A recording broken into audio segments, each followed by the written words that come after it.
अस्सलाम वालेकुम, मैं हूं फखर दुरानी और आप देख रहे हैं फैक्ट चेक पाकिस्तान। आज 3-4 मौज़ूआत के ऊपर बात करेंगे। पहले नंबर पे बात करेंगे अली अमीन गंडापुर की पुरस्रार गुमशुदगी और उसके बाद हैरान कुन तरीके से खैबर पख्तूनख्वा असम्बली के सामने आ जाना और फिर उसके बाद जो उन्होंने खिताब किया, ये तफसीलात के अली अमीन गंडापुर यहाँ से गए कैसे, इन्होंने क्या कोई डील की है, एस्टेब्लिशमेंट के साथ डील की है तो कैसे इनको अप्रोच किया गया और डील के बदले में इनको क्या मिला है, ये तमाम तफसीलात आपके साथ शेयर करूंगा। दूसरे नंबर पे बात करेंगे इमरान खान की मुलाकातों के हवाले से पाबंदी लगा दी गई है जब तक ये शंघाई कोऑपरेशन ऑर्गेनाइजेशन का इजलास नहीं हो जाता। गो के पीटीआई की अपने जो लीगल टीम है उन्होंने भी इस हवाले से एक दरख्वास्त आज एक अदालत में, एहतसाब अदालत में ये पेश की कि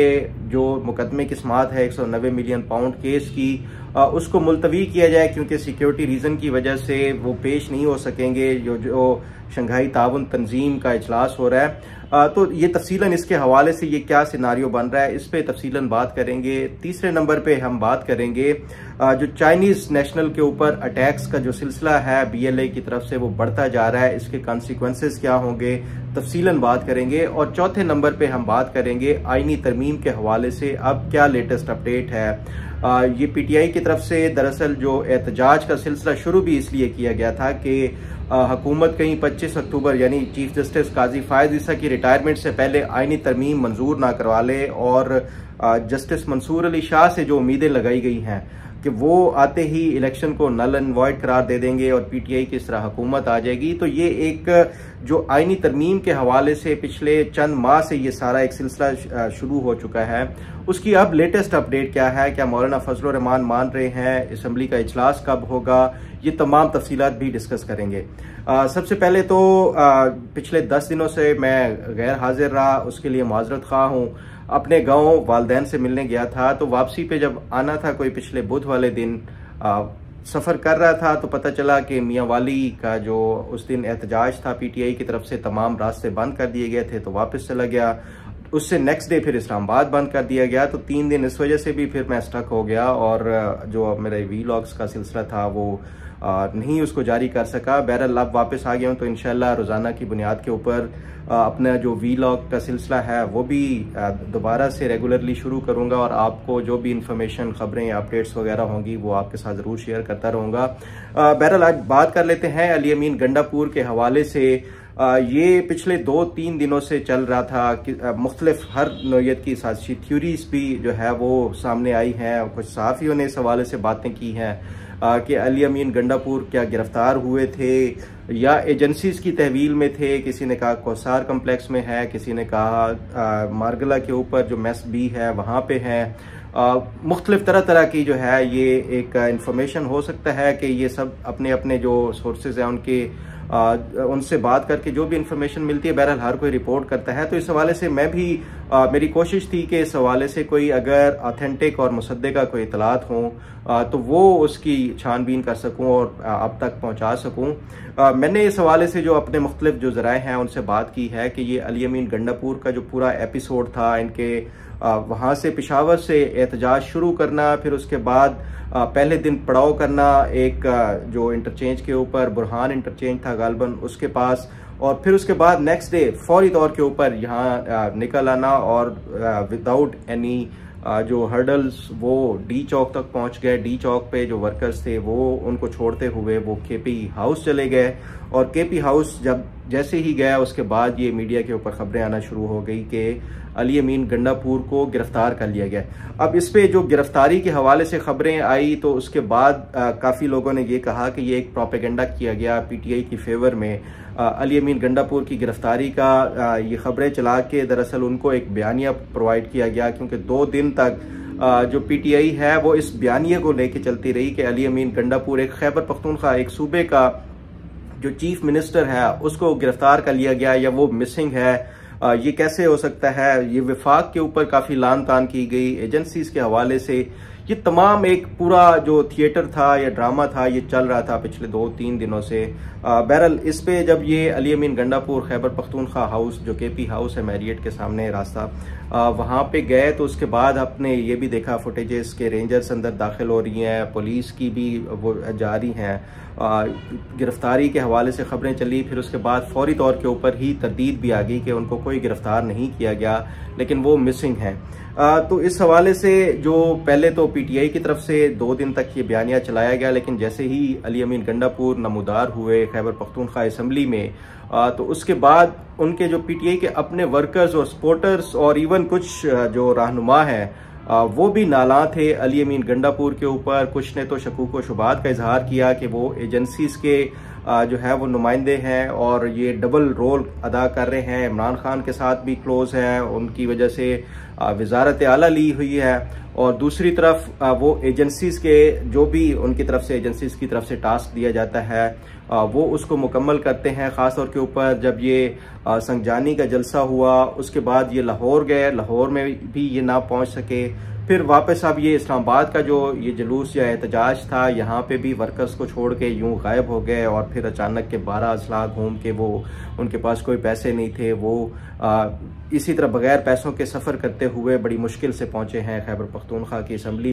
बहरहाल इस हवाले से जब मैंने अपने मुख्तलिफ सोर्सेज से पूछा कि ये अली अमीन गंडापुर का एपिसोड दरअसल है क्या, हकीकत क्या है, इनको कैसे अप्रोच किया गया, क्या ये डील का कोई नतीजा था या वाकई जेनुअनली ये इस तरह गायब हो गए और 12 अजला घूमते हुए ये वहाँ पे खैबर पख्तूनख्वा असम्बली पहुँचे हैं। इस हवाले से जो मुख्तलिफ मेरे ज़राए हैं वो ये बताते हैं कि जिस दिन अली अमीन गंडापुर ने अपना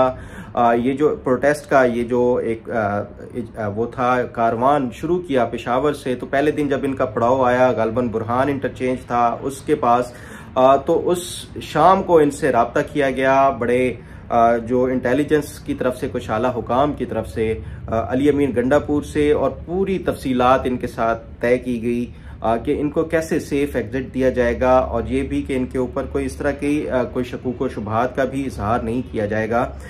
तो ये शाम को जिस दिन ये इन्होंने स्टे किया, पहले दिन पड़ाव किया था, इनसे तमाम जो चीज़ें थी वो तय हो गई थी कि कैसे वो आएंगे यहाँ पे डी चौक में, डी चौक से वो खैबर जो केपी हाउस है वहाँ जाएंगे, और उसके बाद जो भी एक जो हुआ है वो सारा कुछ पूरे पहले से ही ऑलरेडी ये तय हो चुका था। उसके बाद आपने देखा कि दूसरा दिन जब ये शुरू हुआ तो अली अमीन गंडापुर ने अचानक ही कहा कि चलो चलो चलते हैं, इस्लामाबाद की तरफ चलते हैं, और ये फौरी तौर के ऊपर निकल पड़े तमाम रुकावटें अबूर करते हुए।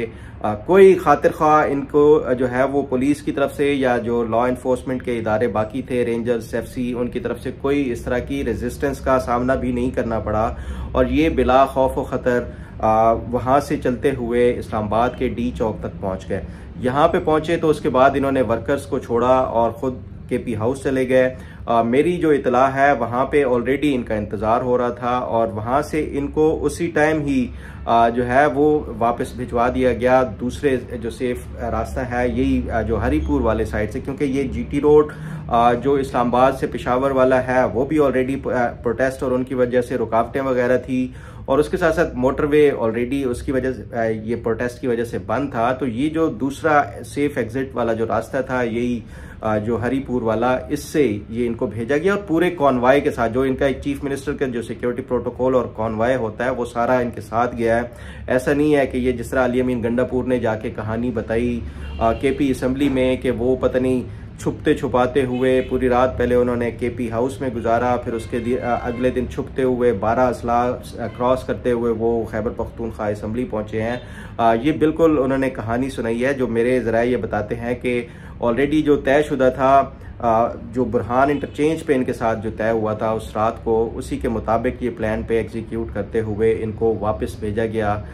हरीपुर के रास्ते से। लेकिन साथ साथ ये भी जो इस हवाले से कि ये जो अली अमीन गंडापुर की कहानी है उसमें उन्होंने जो स्टे के हवाले से या फिर छुपते हुए वो बताया है, तो आपके इल्म में होना चाहिए कि इस टाइम इस्लामाबाद में एक तो SCO समिट होना है, उसके लिए सिक्योरिटी बड़ी हाई अलर्ट है। फिर उसके साथ जो प्रोटेस्ट है, प्रोटेस्ट की वजह से ऑलरेडी यहाँ पे जो मुख्तलिफ एजेंसीज हैं, चाहे वो IB हो, इंटेलिजेंस ब्यूरो हो, उसके साथ साथ ISI हो, या फिर जो स्पेशल ब्रांच के लोग होते हैं वो पूरी तरह से अलर्ट हैं। ये तो रेड जोन खास तौर के ऊपर ये जो केपी हाउस है, पंजाब हाउस है, या जी ये जितने भी जो प्रोविंशियल गवर्नमेंट्स के हाउसेज हैं यहाँ पे इस्लामाबाद में, उनकी तो ऑलरेडी सिक्योरिटी बहुत ज़्यादा टाइट थी। जो एजेंसीज के एहलकार हैं, तो ये अली अमीन गंडापुर का इस तरह फरार होना या गायब हो जाना ये मुमकिन ही नहीं था कि वो जिस तरह कहानी सुना रहे हैं। पता नहीं क्यों इनको ना इनके जो पार्लियामेंटेरियंस हैं खैबर पख्तूनख्वा असम्बली के, उन्होंने कोई सवाल पूछा,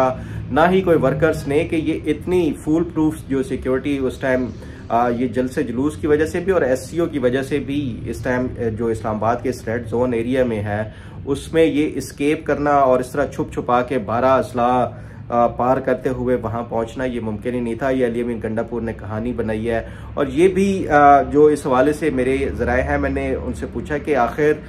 ये जो अली अमीन गंडापुर ने एजेंसीज और उनकी तरफ से ये जो बात मानी है उसके इवज़ उनको क्या मिला है। तो मेरे ज़राए ये बताते हैं अली अमीन गंडापुर ने इसके इवज़ अपनी वजारत आला बचा ली है। अगर ये जो डील है वो ना करते तो इनकी वजारत आला अब नहीं रहनी थी, और उसके साथ साथ जो खैबर पख्तूनख्वा में PTI की हुकूमत भी नहीं रहनी थी। तो ये जो डील की है अली अमीन गंडापुर ने, ये इस तरह एहतजाज को दरमियान में छोड़ देना, उसके इवज़ PTI की गवर्नमेंट बच गई है। और ये चीज़ जो है वो गालबन मेरे जो ज़राए हैं वो ये बताते हैं कि इमरान खान भी जानता है कि अगर ये ना किया जाता तो फिर इनकी हुकूमत नहीं बचनी थी। और इनको इस टाइम जो खैबर पख्तूनख्वा की गवर्नमेंट है उसमें बहुत हद तक प्रोटेक्शन है। कोई भी पंजाब से इनका PTI का लीडर हो, उसको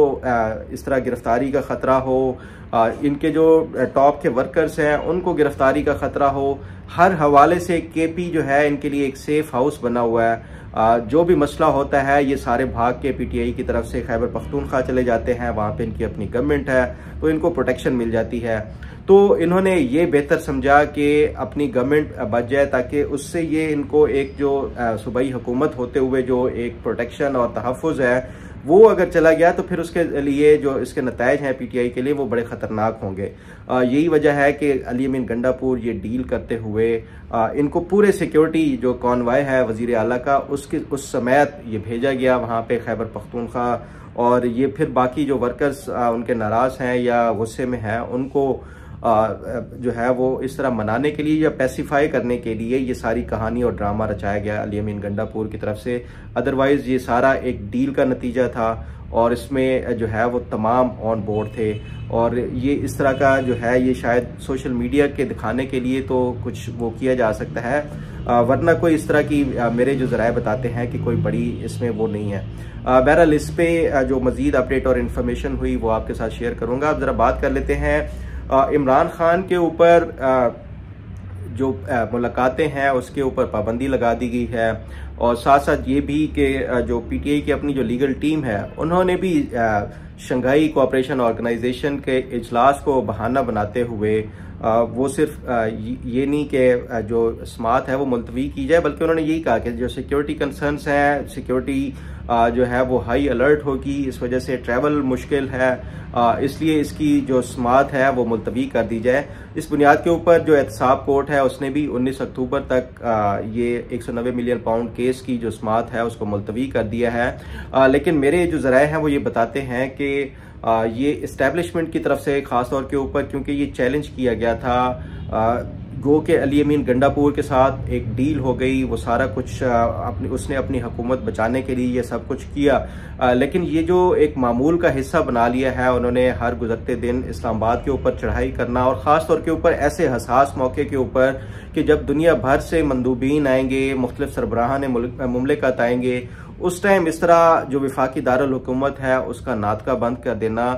ये इसके बाद इस्टेब्लिशमेंट ने ये फैसला कर लिया है कि अब PTI के खिलाफ क्रैकडाउन होगा, इनके जो सरकर्दा रहनुमा है उनको भी गिरफ्तार किया जाएगा, और उसके साथ साथ जो वर्कर्स जिन्होंने तोड़ फोड़ में जो मुलव्वस थे उन तमाम के खिलाफ भी कार्रवाई की जाएगी। आपने देखा कि आजम स्वाति या इस तरह के बाकी जो लोग हैं उनको उनके खिलाफ ना सिर्फ सख्त कार्रवाई बल्कि उन पकड़ धकड़ भी PTI के अराकीन की वो शुरू हो जाएगी। साथ ही ये भी मेरे जो ज़राए हैं वो ये बताते हैं कि अब इमरान खान के ऊपर मज़ीद सख्ती आएगी। ये जो इस हवाले से कहा जा रहा है कि ये अगर अली अमीन गंडापुर जो डील की है कि शायद इसकी वजह से इनको आने वाले दिनों में कोई रिलैक्सेशन या रिलीफ मिलेगा, तो मेरी इतलात के मुताबिक ये सिर्फ और सिर्फ इस एहतजाज और अली अमीन गंडापुर की स्टेट के साथ कोऑपरेट करने की सूरत में ही सिर्फ उनको जो KP हुकूमत का है फ़िलहाल उसका वो किया गया है। अदरवाइज़ बाकी जो इनकी पॉलिटिकल पार्टी है उस पर मेरे ज़रा ये बताते हैं कि उनके खिलाफ अब ज़ीरो जो है वो टॉलरेंस वाली पॉलिसी होगी और इनके खिलाफ आने वाले दिनों में सख्त एहतजाज होगा। बहरहाल ये जो 190 मिलियन पाउंड केस के हवाले से जो इसका एक मजीद डिलेइंग टैक्टिक्स ये PTI की तरफ से खेली जा रही हैं। आपने देखा कि पहले जब ये इन्होंने 190 मिलियन पाउंड केस की समाअत हो रही थी तो ये जानबूझ के डिले करते रहे कि नैब तरमीम जो सुप्रीम कोर्ट में उसका फैसला आना था वो आ जाए 6 सितंबर को वो फैसला आया, तब तक ये डिले करते रहे। जब ये फैसला आ गया तो उसके बाद फिर इन्होंने अप्लाई कर दिया एहतसाब कोर्ट में और फिर उसके बाद इस्लामाबाद हाई कोर्ट में कि ये नैब तरमीमी जो बिल है उसके बाद इसका केस बनता ही नहीं है। वो एहतसाब अदालत ने रिजेक्ट कर दिया। तो उसके बावजूद भी अब ये डिलेइंग टैक्टिक्स, क्योंकि इसमें ये वो वाहिद केस है जिसमें इमरान खान को एक बड़ी सजा हो सकती है और इसमें सॉलिड एविडेंसेस हैं जो इसमें जो गेन्स हैं, मॉनिटरी गेन्स हैं, खासतौर के ऊपर 458 कनाल बैरिया टाउन से मलिक रियाज से लेना और फिर उसके साथ साथ कुछ नकदी जो डोनेशंस हैं वो लेना और उसके इवज़ जो 190 मिलियन पाउंड थे वो बजाय इसके कि हुकूमत के ख़जाने में जाने के मलिक रियाज का कर्जा जो सुप्रीम कोर्ट को अदा करना था वो चुकाने में दे दिए गए थे। तो ये वो केस है जिसमें इमरान खान को सजा हो सकती है और यही वो केस है जिसमें ये बार बार डिलेइंग टैक्टिक्स इस्तेमाल कर रहे हैं। इस पे अब मजीद जो भी जो 19 अक्टूबर को अब दोबारा से समाअत होगी, क्योंकि अब ये तकरीबन कंक्लूड हो चुका है। आखिरी जो जिरा होनी थी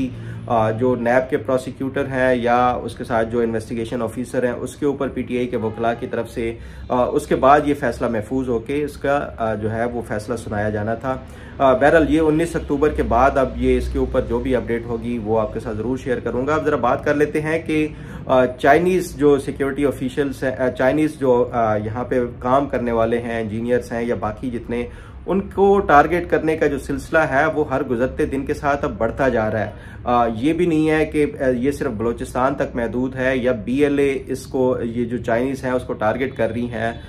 बल्कि हमने देखा है कि पिछले चंद दिन पहले जो खैबर पख्तूनख्वा में भी इस तरह चाइनीज़ को टारगेट किया गया। फिर उसके बाद हमने देखा कि जो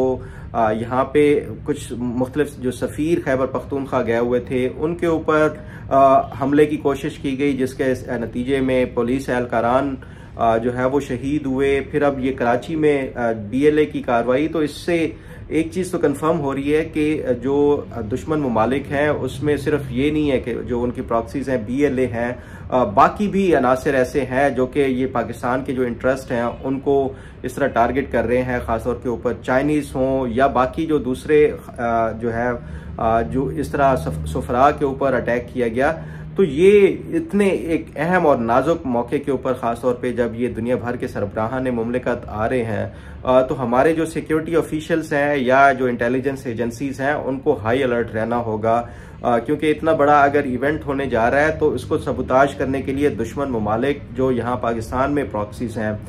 उनको इस्तेमाल करते हुए हर मुमकिन कोशिश करेंगे। मेरा ख्याल है कि कुछ दिन के लिए ये जो PTI के ऊपर तमाम तर नज़रें हैं वो